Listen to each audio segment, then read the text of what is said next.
بسم اللہ الرحمن الرحیم. السلام علیکم ویورز، میں ہوں آپ کا ہوسٹ آفتاب نذیر اور آپ دیکھ رہے ہیں ویژن پوائنٹ. ناظرین کرام، گزشتہ چند مہینوں سے ہم نے دیکھا کرم ایجنسی کے حالات کی وجہ سے پورے پاکستان کی صورتحال بڑی ڈسٹرب رہی، بڑی کربناک دردناک فوٹیجز، امیجز اور ویڈیوز وہاں سے موصول ہوتی رہی. الحمدللہ اس سب کے دوران کچھ لوگ ایسے تھے جنہوں نے اس آگ پر پانی ڈالنے کی کوشش کی اور اس آگ کو بجھانے میں عملی طور پہ کردار ادا کیا. ان لوگوں میں سے ایک نام مولانا شاہ نواز حقانی صاحب کا ہے، جنہیں آج ہم نے اپنے اسٹوڈیو میں دعوت دی. بہت شکریہ شاہ نواز حقانی صاحب، آپ نے فریقین کو جس طرح سے اور جرگے کو اور پاکستان بھر کو، مین اسٹریم میڈیا کو بریف کیا، بتایا اور کرم کے اصل ایشو کی طرف توجہ دلائی، تو بڑا آپ کا کردار رہا. آج آپ نے ہمیں وقت دیا، بہت مشکور ہیں ہم آپ کے. اچھا، آپ کی حالیہ ایام میں محمود خان اچکزئی صاحب سے ملاقات ہوئی، سراج الحق صاحب سے ہوئی، گورنر KPK سے ہوئی اور دیگر ہم دیکھتے رہے بیرسٹر سیف صاحب وغیرہ سے، سول ملٹری قیادت سے آپ پے در پہ ملاقاتیں کرتے رہے.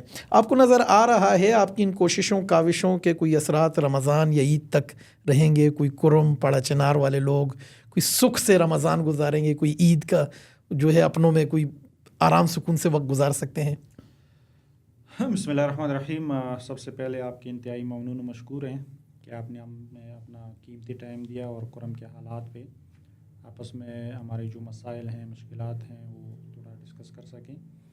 حضرت، بات یہ ہے کہ کرم کا ایشو آپ کو بخوبی علم ہے کہ آج کا ایشو نہیں ہے جی. یہ تقریباً آج سے 110 سال پرانا جو تاریخ ہیں، 1893 میں جب انگریز آئے اور اپر کرم کی توری قبائل نے ان کو ریکویسٹ کی، درخواست کی اور کرم میں انگریز کو لے کے آئے اور اہل سنت کی جائیدادوں وغیرہ پہ ان کو قبضہ کرا کے اور ان کو جو ہے نا کاغذات مال، ہمارے سارے حقوق ان کو حوالہ کر کے. ٹھیک ہے. تو 1893 تک تو مجھے معلوم ہے کہ انگریز کرم میں آئے ہیں، اہل سنت کے مقابلے میں لائے گئے ہیں، آئی نہیں ہے، لائے گئے ہیں. اور پوری قبائل میں فقط کرم ہے جہاں پہ کاغذات مال ہیں، اپر اور لوور کرم میں، اور پوری قبائل میں فقط کرم ہے جہاں پہ انگریز آئے ہیں. تو میں کہہ رہا ہوں آئے نہیں ہے، لائے گئے. اور اہل سنت کے مقابلے میں ان کو دبانے کے لیے تو 1893 سے لے کر 47 تک انگریز نے ہمیں دبایا. اس سے پہلے جو شیعہ سنی تاریخ ہے وہ میں نہیں بتاؤں گا. 1893 تک تو کم از کم آپ کا کہنا یہ ہے کہ یہ زمینی مسئلہ نہیں ہے جو بتایا جاتا ہے. تو 1893 میں کہاں زمینی مسئلہ تھا؟ اگر زمینی مسئلہ ہو تو بھی حق تو بنتا ہے نا. میں ایک مسلمان بھائی، اگر میرے مسلمان بھائی کے زمین پر اگر کوئی قبضہ کر لیتا ہے تو کیا آپ میرے مسلمان بھائی، آپ کو حق نہیں ہے کہ آپ میرے حمایت کر لیں؟ جیسے کہ فلسطین کا جو مسئلہ ہے، تو فلسطین کا ایشو اصل میں تو زمینی مسئلہ ہے نا. ٹھیک ہے. لیکن ہم بطور مسلمان اپنے مسلمان بھائی کے حمیت حقوق کے لیے، ان کی حمایت کے لیے ہم پوری دنیا میں کھڑے ہوتے ہیں. پہلے تو عربوں کا اور اسرائیل کا مسئلہ سمجھا جاتا تھا نا کہ عربوں کا مسئلہ ہے، عربی زمین کو عجم اسرائیل نے قبضہ کیا ہے. ٹھیک ہے. تو اب ہمیں پتہ چلا کہ نہیں، اسلام اور یہود اور اسرائیل کا مسئلہ ہے. اب کشمیر آپ دیکھ لیں، یہ بھی زمینی مسئلہ ہے نا. ہماری زمین کو انہوں نے قبضہ کیا ہوا ہے. اگر آپ دیکھیں محمد بن قاسم، ہمیں جو اسلام آیا ہے، محمد بن قاسم کہاں سے آئے ہیں؟ سندھ. اور فقط ایک مسلمان لڑکی کی عزت کی خاطر ہمیں اسلام پہنچائیں یہاں. تو حضرت، اگر ہم اپنے مسلمان بھائی کی ناموس پہ غیرت نہ کریں، اگر ہم اپنے مسلمان بھائی کی کسی زمینی حقوق میں حقانی صاحب یہاں جو تھوڑا سا اختلاف کروں گا، پورا پاکستان پوچھ رہا ہے. مولانا فضل الرحمان صاحب، آپ چونکہ پاکستان جمعیت علماء اسلام پاکستان کے بھی آپ رہنما ہیں، تو قائد جمعیت نے بھی فرمایا کہ کیا وجہ ہے کہ کرم کی آگ لکھنؤ میں تو جا رہی ہے، کراچی تک تو اس کی حرارت جا رہی ہے، لیکن ساتھ نیچے کوہاٹ ہے، ہنگو ہے، KPK ہے، پشاور ہے، یہاں سب کچھ. مطلب اگر شیعہ سنی مسئلہ ہے تو وہ مسئلہ تو پھر پورے پاکستان میں ہونا چاہیے. یہ کرم سے نکل کے لکھنؤ میں احتجاج ہو رہا ہے، قم میں ہو رہا ہے، کراچی میں دھرنے ہو رہے ہیں، یہ مطلب اس کی کیا جسٹیفیکیشن ہے؟ حضرت، بات یہ ہے کہ سب سے پہلی بات یہ ہے کہ مسئلہ پورے پاکستان میں ہیں. اچھا. لیکن ان کی نوعیت تبدیل ہے. ٹھیک ہے. یہ مسئلہ کرم میں بھی ہے. کرم سے اگر آپ نکلیں ٹل میں اہلی تشیع نہیں ہے، اس لیے وہاں مسئلہ نہیں. ٹھیک ہے. پھر آپ تھوڑا آگے آئیں ہنگو میں بھی مسئلہ ہیں اور ہم سے شدت میں ہیں. لیکن ہماری اور ہنگو کا مسئلے کا نوعیت تھوڑا تبدیل ہے. ادھر ہم ایک طریقے سے لڑتے ہیں، ادھر وہ دوسری طریقے سے لڑتے ہیں. اور یہ مسئلہ کوہاٹ میں بھی ہے، یہ مسئلہ پشاور میں بھی ہے، شہر میں امام باڑوں میں اور مساجد میں دھماکے نہیں ہوتے، ایک دوسرے پہ فتوی نہیں لگتے ہیں. تو یہ کب ختم ہوگا آخر؟ مطلب کرم کے لوگ جس بھی مذہب کے ہیں، دہشت گردی کوئی بھی کرتا ہے، کیا وہ قابل مذمت نہیں ہے؟ دہشت گرد ہوتا ہے، ٹھیک ہے، چاہے جو بھی ہوں، جہاں بھی ہوں، جس طرح بھی ہوں، اور جس نام سے بھی ہو. ٹھیک ہے. اگر میں یہ کہوں کہ میں زینبیون ہوں اور بی بی زینب سلام اللہ علیہ کے نام پہ میں کسی کی بے گناہ انسان کی خون بہاؤں گا اور میں زینبی ہوں، تو میں کہتا ہوں آپ زینبی نہیں ہیں، آپ سب سے بڑے دہشت گرد ہیں. لیکن یہ ہے کہ آپ بی بی زینب کے نام پہ دہشت گردی غلط استعمال کر رہے ہیں. آپ کسی قومیت عصبیت کے نام سے تنظیم بنائے اور لوگوں کو قتل کریں. تو وہ اچھا اس میں بھی چونکہ یہ ایک ایلیمنٹ بھی ہم نے دیکھا کرم میں، ایک انٹرنیشنل ایلیمنٹ بھی ہم نے دیکھا کہ ایک طرف ٹی ٹی پی وغیرہ ہے اور وہ کاروائیاں کرتے ہیں، یہ بھی ہم نے دیکھا جو ٹرک گئے، قافلے گئے، کانوائے گئے اور ٹی ٹی پی کے لوگوں کے اوپر وہ نام آیا ہے. دوسری طرف ہم نے دیکھا کہ کالعدم زینبیون کا نام آیا. تو یہ جو کالعدم ٹی ٹی پی کرے یا کالعدم زینبیون کرے، باہر دو طرف سے مارے تو وہاں کے مقامی لوگ جا رہے ہیں. اس کا فائدہ کس کو ہو رہا ہے اور آخر یہ کیسے ختم ہوگا؟ آپ کی جو حالیہ ملاقاتیں ہوئیں سول ملٹری قیادت سے، سیاستدانوں سے یا چکزئی صاحب سے، کوئی فارمولہ ہے آپ حضرات کے پاس؟ حضرت ہم جہاں بھی گئے ہیں اور جس سے بھی ملے ہیں ان کو ہم نے صاف صاف بتا دیا ہے کہ حضرت والا 2007 سے لے کر ابھی تک جتنے لوگ بھی کرم میں متاثر ہوئے ہیں، بشمول بگن، بشمول ہر قوم اور ہر قبیلہ، جس کا بھی گھر ویران ہوا ہے، جس کے بھی شہداء ہو چکے ہیں، جس کا بھی مالی و جانی نقصان ہوا ہے، اس جنگ کا اصل فریق وہ ہیں اور ان کو آپ نے اعتماد میں لینا ہے. تو اصل فریق کو اب تک جرگے میں بٹھایا گیا ہے. میں نے chief secretary of Khyber Pakhtunkhwa کو ریٹن درخواست دی ہے. ٹھیک ہے. اور وہ درخواست کرم کو گیا ہوا ہے، وہاں سے ابھی تک جواب نہیں آیا ان پہ.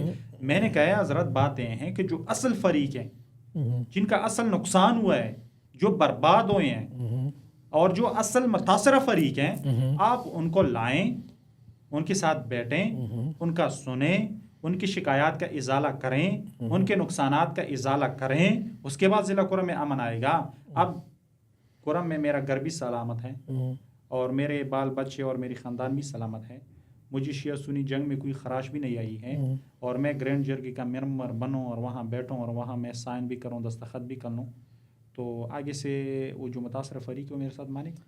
متاثرہ فریق کون ہے کرم میں؟ ہمیں تو وہاں نظر آتا ہے ایک تو وہ لوگ ہیں جو بے گھر ہیں بیچارے، جو کیمپوں میں یا جن کے جو اسکولوں میں یا ڈی سی نے جن کے لیے بندوبست کیا رہ رہے ہیں، نیچے پشاور آ گئے ہیں، خیموں میں آئے.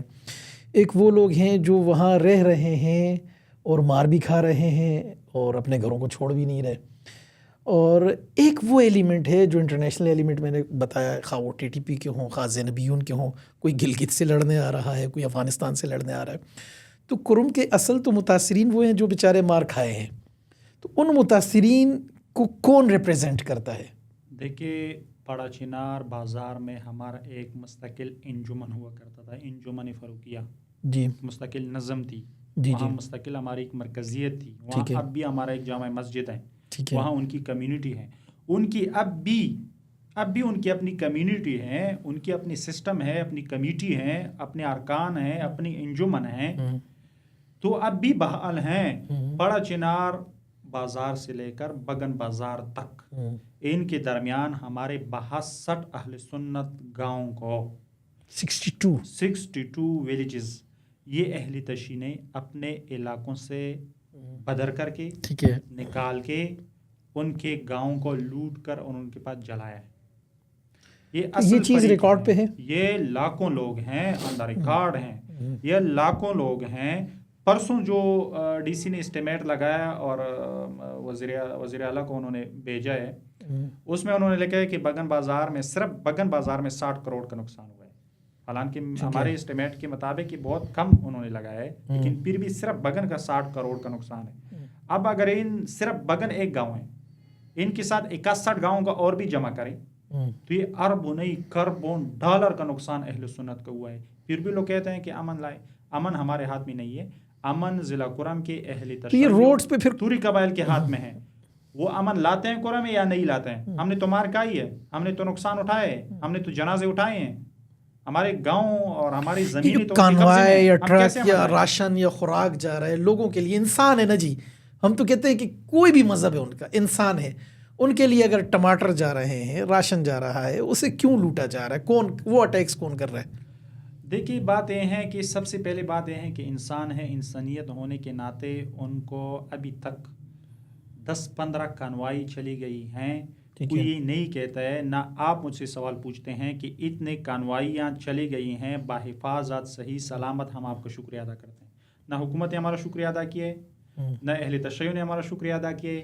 تو 10-12 کانوائیوں میں اگر کسی ایک کانوائی پہ اٹیک ہوتا ہے تو پورے پاکستان کو یہ میڈیا سر پہ اٹھا نہیں لیتا ہونا ہے. چاہیے نا، ایک بھی نہیں ہونا چاہیے، میں ان کی حمایت میں نہیں ہوں، لیکن بگن پہ لشکر کشی بھی ظلم ہے نا، وہ تو انسان نہیں بالکل تھے. بالکل بالکل.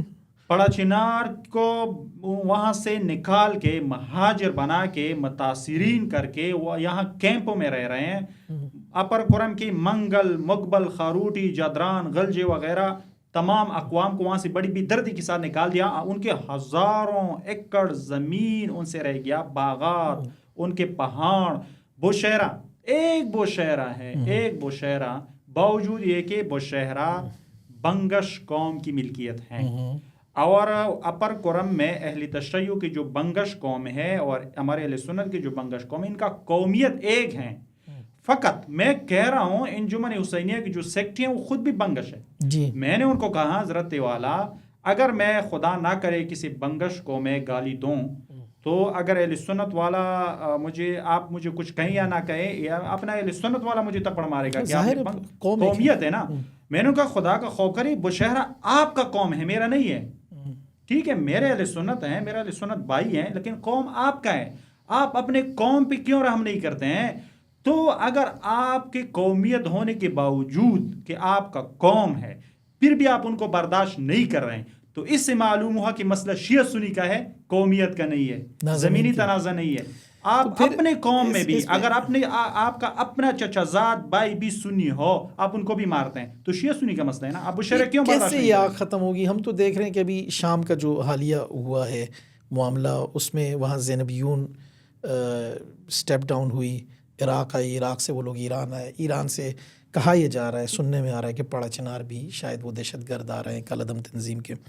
تو آپ یہ سمجھتے ہیں کہ یہ مسئلہ جو آپ کی کوششیں کاوشیں ہیں، یا آپ یہ قوم پرستوں سے بھی مل رہے ہیں، پولیٹیکل لیڈرشپ سے بھی مل رہے ہیں، سول ملٹری حکام سے بھی آپ کی ملاقاتیں حالیہ ایام میں میرے علم میں ہیں، تو آپ کو لگتا ہے کہ کوئی بند باندھا جائے گا، کوئی روکا جائے گا، یہ مسئلہ حل ہوتا نظر آ رہا ہے؟